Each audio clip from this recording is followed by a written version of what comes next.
You probably thought Van Horn's detachment was simply unlucky that morning. But actually, what happened at Brownstown was a textbook demonstration of terrain mastery, reconnaissance superiority, and coordinated native tactics. And the Americans never realized they were already in the kill zone. The moment the shooting began, The forest erupted in fire and smoke. Musket balls tore through the dense underbrush, striking trees, soil, and the unlucky men who had stepped too far into the open. "They came from nowhere!" one soldier shouted, voice raw with panic as he ducked behind a moss-covered log. A volley of gunfire echoed from the shadows on both sides, ringing sharply against the thick canopy above. The Americans' blue uniforms gleamed briefly in the slivers of sunlight piercing through the smoke before being swallowed again by the darkness of the Michigan woods. They fired blindly, a desperate attempt to pin down the hidden shapes moving with lethal precision between the trees. From the corners of the battlefield, the flashes of musket fire reflected in terrified eyes, and the cries of the wounded pierced the smoky haze.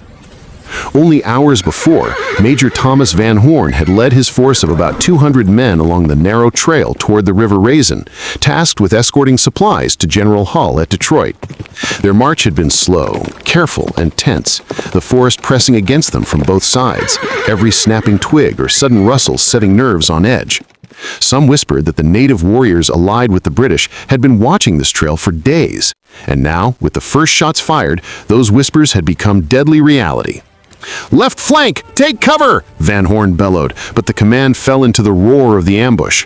Wyandot warriors, led by Adam Brown, and Shawnee fighters under Tecumseh, struck from hidden positions, shifting silently along the edge of the trees.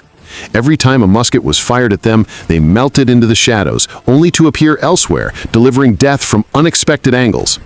One American soldier felt the sting of a bullet grazing his shoulder and instinctively fell to the ground. Around him, men screamed, tripped over their own feet and fallen comrades, their formation dissolving in seconds. Smoke hung thick in the air, acrid and heavy, curling around the trunks and leaves. The forest seemed alive with movement, glimpses of war paint, the glint of flintlocks, the flash of bayonets thrusting from the dark. A young private remembered his mother's warning, "Stay close to your captain and trust in God."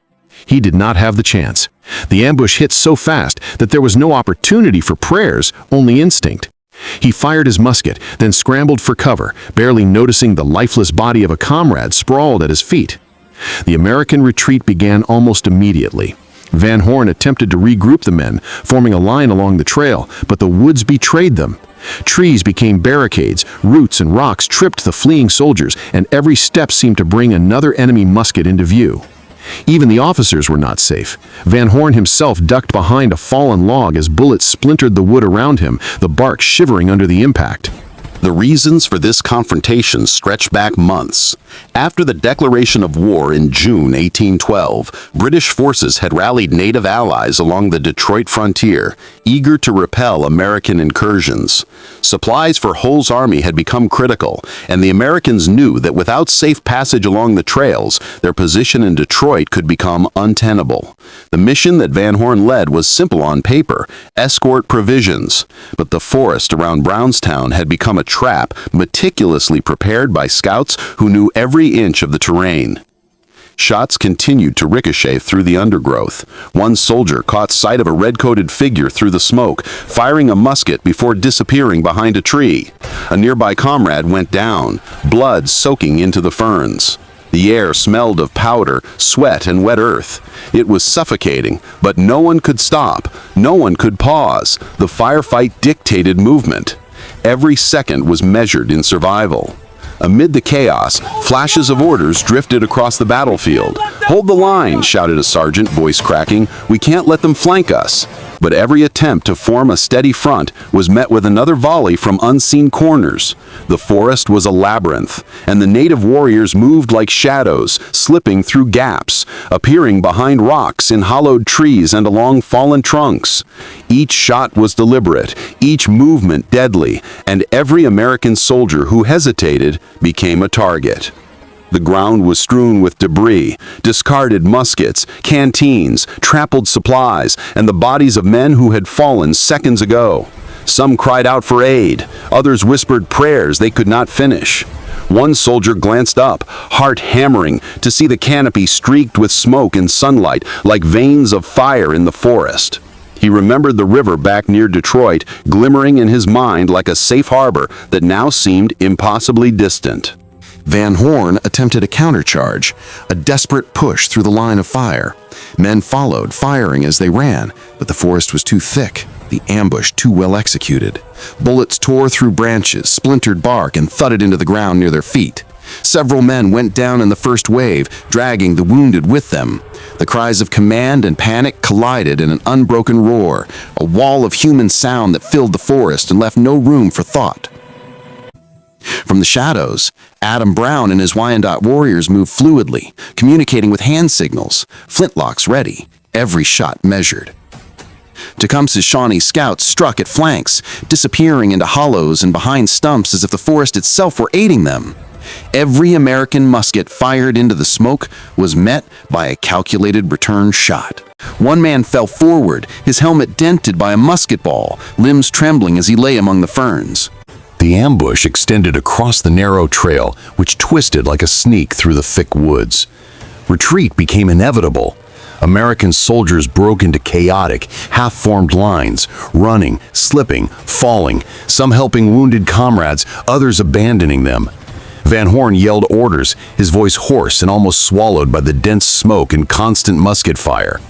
One soldier recalled the rumors they had heard before the march. Native warriors were skilled marksmen, and the British had trained them to move like ghosts. And now he understood the truth of it. Every flash of movement could be death. The fight stretched on in waves. Soldiers fired, ducked, charged, and retreated in a constant rhythm dictated by bullets and survival instinct. Powder smoke hung so thick that men could barely see 10 feet ahead. Every fallen log was either a lifeline or a death trap. One officer, crouched behind a mossy root, watched his men stumble over the uneven ground, seeing panic in their faces. He fired 3 rounds, heart racing before realizing the enemy had moved again, leaving holes in the line. Even small skirmishes became deadly. A soldier raising his head to fire was immediately shot, the bullet tearing through his sleeve and embedding in the earth behind him.